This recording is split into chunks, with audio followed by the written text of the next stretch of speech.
Our world, and the young lady has been doing so much to help our nation and our children.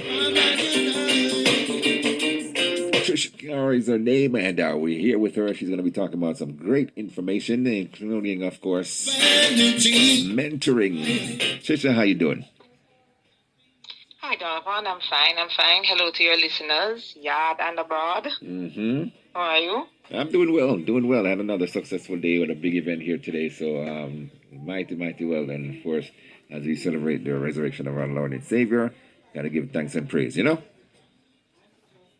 indeed. Thank you for having me on again. Not a problem, my dear. And this week you're coming with something very vitalizing, and we want to hear more about it, even though I'm going to ask the questions, but nonetheless, give us a little tidbit. You change up something this week or this month. Let the audience know what that is. All right, so one of the things that we're going to talk about today is a new topic, Step Back Saturdays, where we can have a little conversation about what it was like when we were growing up, what our grandparents did, or great-grandparents did, or even what we did that maybe we're no longer doing. So a little culture check, so to speak. I think that should prove to be a very interesting conversation. Yes, because we did a lot. We did a lot. All right. Mentorship. Yes, we're going to touch a little bit on mentorship and the importance of mentorship, especially for youth development. However, as you all know, mentorship is not limited to youth, but that's where my passion is. So it's the conversation is on youth, but the reality is it's also applicable to adults, to the parents. So the table is yours. Where do we start? Well, let's talk about going back. Step Back Saturdays. All right. Because, I mean, there's some stuff that we did. We're not doing it anymore because we're not teaching our children these things anymore because of technology and the difference in time. But some of the things that, Granny used to tell us, Trisha, we used to say, wow. And as we get older, we see how it played out in our lives. Yes, definitely. You know what I remember? My grandmother, so she was visiting from the country. And I do it with my daughter, and she made us understand why I had to explain her. Do not walk and drag your feet and lift your feet as you have somewhere to go and you have something to do. You're lazy when you drag your feet and you drag your shoes. And I observe it now with many others, and I'm going, she may have been onto something that, of course, it seemed annoying at the time. But, it's something that I practice even to today. And I realize the value in it. You lift your feet as in motion, and you're not dragging, and then you tend to be walking more upright. And it also shows a lot more confidence. So there is some pep to step. So that was one. You want to share something that you remember? Well, here's what I remember. When we were children, right? And either mommy or granny used to send us to the shop. And because we were bad kids, in their eyes, right? They would spit in the ear. And when it dropped on the ground, they said, don't make it dry up before you reach back. Oh my gosh, that's interesting. You know what just came to me? That no, I didn't have that experience. But that taught you a sense of responsibility. Yes, and time. Respect for time. And nobody had to lay a hand on you. So therefore you learned some amount of discipline and boundary and regards for time. But you grew with a healthy fear and respect. Yes. Because I never had that experience. Because remember, I'm just picturing that. If you don't get back and it dry up, you know what's coming to you. Consequences as a result of.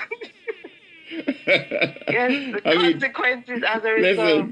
So, what was the consequence that you have experienced? Oh, I mean, all right, one day we're in the country, right? And I went to the shop and I was coming back.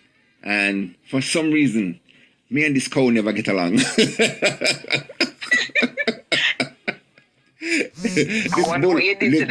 No, but we always a fight. This bull always get in my way and always provoke me. So I have to threaten him and do all kind of things to him. So on my way back, I was trying to take a shortcut because on my mind, Trisha, it was the fact that spit is going to dry up. And I know I'll get it late. So I get this thing, I come back, I say, yes, I'm going to beat, whatever it is, the time or whatever she I want. And all of a sudden, out came this cow. I said, geez and peace, the worst day of my life. I know you have to come face me. And Trish, the cow would not let me go around, not let me pass, I mean, sometimes you look at animals, and I love them. We take them for granted, but they are very intelligent. And this cow and me, we grew up, but at the same time, me and him never see eye to eye. And, he would always, and that one day, the cow decided to try to buck me down. When me I try to run home, as fast as I was, that cow would not give me the, because the pasture was kind of narrow, So if I go over on this side, I'm going to end up in a maca, I don't want to do that. So I said, I have to either trick him somehow, go around something, and try to slash back the other way to get, you know what the cow do? The cow decided to just stand up and turn sideways in the pathway, so I couldn't get a chance to go. So I got to think. I say, I got to give him something to distract him. So, cow like to eat certain things besides grass. And me just look at me find a leaf, a big banana leaf, I put it that way. I try to trick him to make him go over there, go eat it. And him look. And I say, come, cow. And me and him are talking like I'm talking to somebody. I say, come, eat lunch. So he actually walked over, coming to it further from him. He actually walked over. Right. But I kept my distance because I know what would have happened if he would have, catch me. Them horns ain't no joke. So I said, I saw him going over there. And as soon as he go on it, I said, Trisha, not even Usain Bolt couldn't beat me that day. I flew around that cow. I run up. And when I got there, Granny looked on the ground. Let me see now. But I said, no, Granny, look. I said, look, Granny, I see a little bit tight. I saw a little bit tight. So that's how I was able to get away from that. Wow. And I was sweating bullets. I was sweating, man, because, I figured that cow would have made me later and get a beating, Wow. That's an experience. No, not one I've had, but I could see the discipline because when I think about the Jamaican proverbs, the old wives saying, and the messages that, for the ones that I know, and I really only know a few, the messaging in them, like for example, my father I would usually teach Daddy about aging, and he would say, "Pigga ask him, Mama, him out so long," and him say, "Yeah, come, you'll find out." Well, of course, no, I know use that with my kids, but even just in that, the lesson from that is a certain appreciation for life that you tend to get when you're older. Yes. That lesson that experience you had, that reverence for your grandmother, that fear, taught you several levels of discipline that you may not even have realized. Because in a situation like this, you have to engage in critical thinking. A problem that we're having with our children where they're not engaging in critical thinking. But that was also another creative means of creating a boundary. Yes. In other words, nobody thinks there's a voice at you. Nobody got upset with you. But you understood if you didn't do this, there was a consequence. Exactly. I find that a lot of children don't have consequences on it. Well, so they to do as they please. But yeah, there's another one that I heard of, not an experience I have. So if any of your listeners want to correct me or you want to correct me, please feel free. It's the preserving of meat for Sunday dinner. That they would dig a hole, put some wooden. Yes. What was it that was explained to me? It's wood chips and all of something. Shavings. Yes, the shaving of the wood. Yes, and it actually preserved, and you can put salt. Yes, they could put salt over it too. Season it up. Oof. Okay. Season the meat, wrap it in the dry banana leaf, put more wood shavings over it, and then cover it, and that would preserve it. And they said what was explained, it would be done like on the Friday and preserved for the Sunday. And of course, I'm listening to this and looking at total awe. That's wisdom. In total awe. Remember, them never have fridge. Well, yes, that's something that, you won't appreciate or understand unless you've been in that space or been exposed. Because I wondered, I said, how did you guys preserve meat?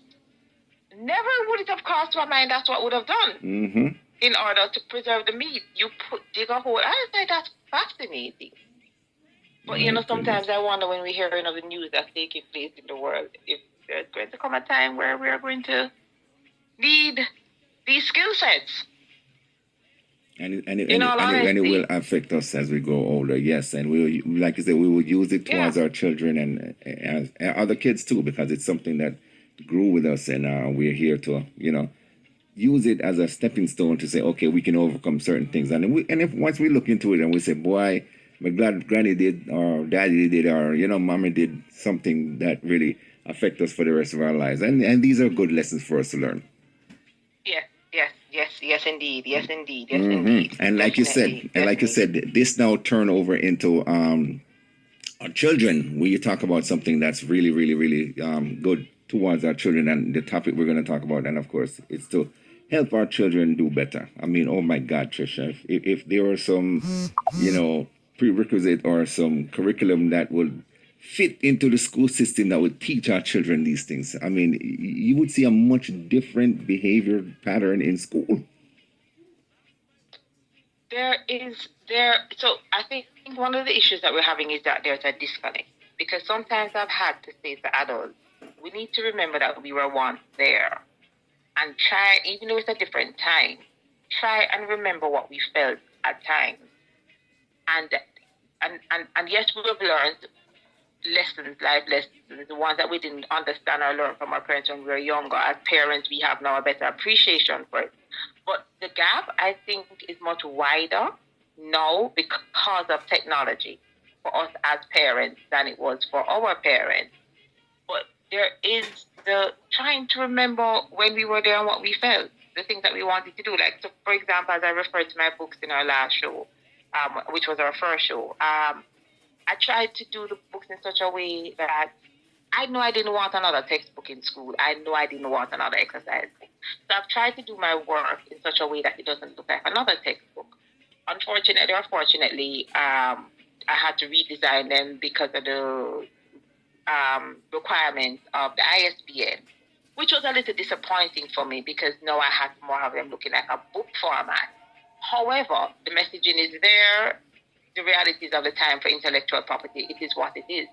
But it's one of the things is to be able to connect with our kids. So I see a lot of TikToks where parents are dancing with their children. That's fantastic. For those of us who can't dance, it's still something to do because we're now in their space and connecting with them in their space. Growing up, maybe would have watched a cosplays, maybe would have played outside. That's what we did. So it's trying to find that space to have some form of connection. It's easier said than done, especially if their interest is not your interest. But it's just a case of meeting them where they are. And it's also bonding. So it's definitely bonding because, I mean, you're spending time with that child or children, and that's part of mentorship as well. Because, I mean, you know what that's going to do now? Mommy or daddy is doing that. That child is going to say, okay, mommy and daddy is cool. Not that we need their permission, but they're going to say, okay, chances are, whatever profession mommy is doing, I might head in that, or whatever profession daddy is doing, I might head in that. Or if they're doing something that's very, viable in life, I want to do something viable in life as well. Because some of these kids nowadays lack of mentorship, yes, but at the same time, if they have role models that will help them grow and exceed their expectation, then they go for it. I mean, as we talk here, Trisha, there are plenty of children out there who want to do better and who are doing better. Yeah. But guess what? We don't highlight them. We will quick to show the negativity. Them are fighting at school. They're doing this and then they're doing that. But what about those who are trying their darn hardest to be the best and are doing the best that they can? And of course, it's they don't get the attention. The reward is not really there. But at the same time, your book and the things that we're doing and trying to help them with all these different organizations from the diaspora and in Jamaica and throughout the world will help these kids do any mentorship form or program. The young lady I just spoke to from under the Reggae Tree Foundation, she's in a good program with Miss Phil Parks, and there are plenty more that's down there in Jamaica that's doing so much, and we want to highlight those because mentoring is truly, truly a way to help them grow in life. I completely agree with you. So just to look at mentorship in a nutshell, mentorship will help to provide them with guidance. And guidance now is also relative. And how you have that conversation with that specific child. If you find that area that child is interested in, whether it is football or music, then you use that as a part of the conversation to offer some guidance. mentorship helps with the personal development, critical thinking, skills training. For example, me, I didn't really like the kitchen much. I would prefer to be outside with daddy doing the screwdriver, but I still had to do housework. When we were done by the factory with daddy, everybody knows I prefer to be around the equipment rather than answering the phone. But I still had to develop my customer service skills. So there is that aspect of personal development where now, growing up, it was very helpful because I was adaptable, I was flexible. So it became very useful for me. So that personal development as it relates to mentorship is very crucial. And helping that mentee to understand that he or she may find themselves doing things that they're maybe not fond of, but those skill sets will serve them because I was very vocal. I did not want to be in the office. I would have preferred to be around the equipment. But the skill sets that I've learned in the office has served me very well. At the same time, the skill sets I learned being around the equipment and having the conversation with the workmen, that has also helped me. So the personal development is very important. Through the guidance, through the personal development, it will help the young people develop positive relationships. They'll know how to have the conversation. They'll know how to gauge a conversation. They will better identify which conversations they don't want to be a part of. So sometimes we may find ourselves in the crowd, but we don't have to be a part of the crowd. Exactly. So that's what guidance will help. Personal development will help with that. And at the end of it, the aim, it helps to reduce risky behavior. Because of the personal development, you end up creating self-awareness. You end up now finding things that you like doing because you now have a mentor. And bear in mind, mentorship may have to be on a group basis due to the lack of mentors. It can be online, it can be in person, as we're doing with the staff under the Reggae tree. So the reducing of the risky behavior, because Mr. Roden engages the children. He brings on persons to engage with children. In that way, now you have them engaged, you have their attention, you're motivating them, and it helps to reduce the risky behavior. It gives them a sense of purpose. Yes. And you get that from the kids every week. A sense of purpose, and they belong to a movement. Yes, and it makes them successful in life too. You'd be surprised to know how many children, like you said, that self-esteem is there. And of course, an adult who's been through what they're going through now says, okay, listen, look at me now. Look what I've done, And even if they're not going in that same path, at least they want to say, okay, sir, I want to be, a doctor, a lawyer. I mean, last week, that young lady blew my mind when she said she wants to own a hospital. I mean, oh my gosh. That is beyond, and these are the things that mentorship help, in terms of, development. And, again, I keep telling people what you have to put forth out there is very, very vital to our children growing up now. And of course, we're working on it, Trisha, to make sure it gets where it needs to be. And mental health and education, you name it all. Children go through all these things, and we have to make sure that we are there to not only mentor them, but show them how and be an example. And it's great that you said that under the Reggae Tree Foundation, bring on professionals in that field that they can see. Because the young lady Ashanika just spoke to, she's not 10 years old, but she doesn't really know what she wants to be yet in life. She stayed with that program, and we bring on different persons, and you have your mentorship skills. That she gets the exposure. Yes. And she says she don't know yet, but she wants to be something that's successful and make money and, make her family proud. I mean, that's wonderful speaking like that for a 10-year-old. So these are the things that helps. And we're not just here talking just to talk. We want to make sure our future generation is secure. So just 1 second more, as it relates to online, the YouTube channel, keep encouraging yourself. YouTube channel, there are videos that can be used during mentorship sessions. Persons can have a video playing, have a conversation with the children after, whether it is online, in person, an individual or a group, and we can start planting seeds of hope and change in the children. By using the video, it's not as personal in terms of they may feel, sometimes during mentorship, persons may feel like they're being attacked. So you use the videos, you have the conversation, you refer to the content in the videos, and then you use that to motivate the students. Or it doesn't have to be a student. It could be a child who is no longer in school and you're trying to get them back in school. It could be a young person in the juvenile system. So wherever they are, the videos can be used to create connection and hopefully upliftment. Very much said. Well done. Again, folks, Trisha Ciara here, right here with us. And we're talking about some great stuff. We start off with talking about the great things we did back in the day. Step back Saturday. I like that. And then we get into mentorship. And what was I saying again? Yes.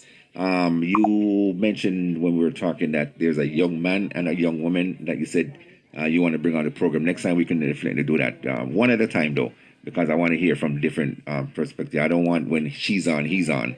I just want to hear his side and her side, and then we bring them both together and see how it correlates. You know? Yes, we have that conversation for Child Month. Yeah, man. Working No on problem. that one, No definitely. problem. No problem. Well, all right, my dear. It's Easter, and pretty sure you get your bun and cheese and fish already. So enjoy the festivity. I will. All right. Thank you, man. thank you to your listeners. Yes, indeed. Until next time. God bless you. Take care of Thank you. yourself. Bye. All right. Get some strength and some rest. All right. Thank you. All right, Trisha. Take care. Bye. Bye-bye. That's right. Mentorship, very important and vital to our children nowadays. All right. As we continue at 88.1 FM, WESU, the number here is 860-685-7700.